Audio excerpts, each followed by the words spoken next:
রাজধানীর উত্তরায় মাইলস্টোন কলেজে বিমান বাহিনীর প্রশিক্ষণ বিমান বিধ্বস্তের পর এখন পর্যন্ত এখানে উদ্ধার অভিযান পরিচালিত হচ্ছে। একটু যদি সর্বশেষ তথ্য এখানকার আপনাদেরকে দেই, কিছুক্ষণ আগেই ফায়ার সার্ভিসের পক্ষ থেকে একটি ব্রিফিং করা হয়েছে এবং সর্বশেষ তথ্য মতে তারা বলেছেন যে এখন পর্যন্ত এই ঘটনায় বিমান বিধ্বস্তের ঘটনায় এখন পর্যন্ত ১৯ জন নিহত হয়েছেন এবং আহত হয়েছেন প্রায় অর্ধশতাধিক, এবং যারা আহত হয়েছেন তাদের মধ্যে অধিকাংশ আহত এবং নিহত যারা হয়েছেন তাদের মধ্যে অধিকাংশ শিক্ষার্থী। এবং আপনাদেরকে যদি বলি, যারা নিহত এবং হতাহত হয়েছেন অধিকাংশ দ্বিতীয় এবং তৃতীয় শ্রেণীর শিক্ষার্থী, তেমনটি কিন্তু আমরা জানতে পেরেছি। এবং আপনাদেরকে দেখাচ্ছিলাম এই মুহূর্তে এখনও কিন্তু উদ্ধার অভিযান পরিচালনা হচ্ছে। ফায়ার সার্ভিসের পক্ষ থেকে উদ্ধার কাজ চলমান রয়েছে। পাশাপাশি আনসার পুলিশ সদস্যরা এখানে উদ্ধার অভিযানে অংশ নিয়েছেন। প্রায় ফায়ার সার্ভিসের ৯টিরও বেশি টিম, ৯টিরও বেশি ইউনিট কিন্তু এখানে উদ্ধার অভিযানে অংশ নিয়েছে, তেমনটি কিন্তু আমরা দেখেছি। এখনও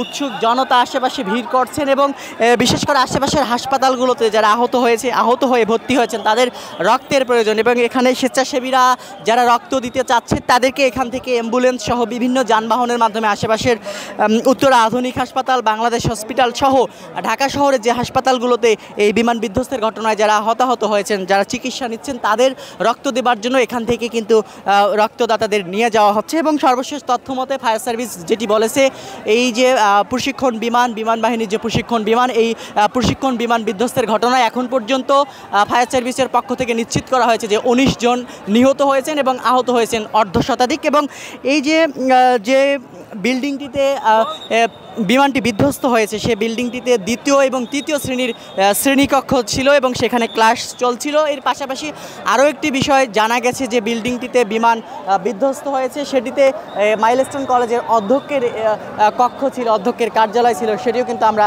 জানতে পেরেছি। আশেপাশে এখনও উৎসুক জনতা ভিড় করছেন। মূলত উৎসুক জনতাকে এখান থেকে সরিয়ে দিতে হিমশিম খেতে হয়েছে আইন শৃঙ্খলা রক্ষাকারী বাহিনীর সদস্যদের, যার কারণে উদ্ধার অভিযানে তাদেরকে বেগ পেতে হয়েছে, তেমনটি কিন্তু আমরা দেখতে পেয়েছি। এবং এখনও পুরো যে উত্তরা মাইলস্টোন কলেজের সামনের যে সড়কটি রয়েছে সে সামনের সড়কে এখনও হাজার হাজার মানুষ অপেক্ষা করছেন। এবং একটা পর্যায়ে গিয়ে আমরা দেখেছি যে উদ্ধার অভিযানে অংশ নিতে গিয়ে পুলিশ, সেনাবাহিনী, পাশাপাশি আনসার সদস্যরা তারাও অনেকে সেখানে অসুস্থ হয়ে পড়েছেন, যেহেতু বিমানটি বিধ্বস্ত হবার পর সেখানে আগুন লেগে যায়, যার কারণে আগুনের ধোঁয়ায় উদ্ধার অভিযান কাজ পরিচালনা করতে গিয়ে সেনাবাহিনী এবং পুলিশের অনেক সদস্য আহত হয়েছেন, সেটিও কিন্তু আমরা দেখেছিলাম। এবং এই যে উদ্ধার অভিযান পরিচালনা করতে গিয়ে অসুস্থ হয়েছেন, বিশুদ্ধ পানির সংকট দেখা দিয়েছিল এবং আশেপাশের যারা বাসিন্দা রয়েছেন তারা যে যার মতো করে পেরেছেন, কেউ বা শুকনা খাবার, পানি থেকে শুরু করে অনেক কিছু কিন্তু নিয়ে এসে সহযোগিতা করেছেন তারা, সেটি কিন্তু আমরা দেখেছিলাম। সর্বশেষ পরিস্থিতি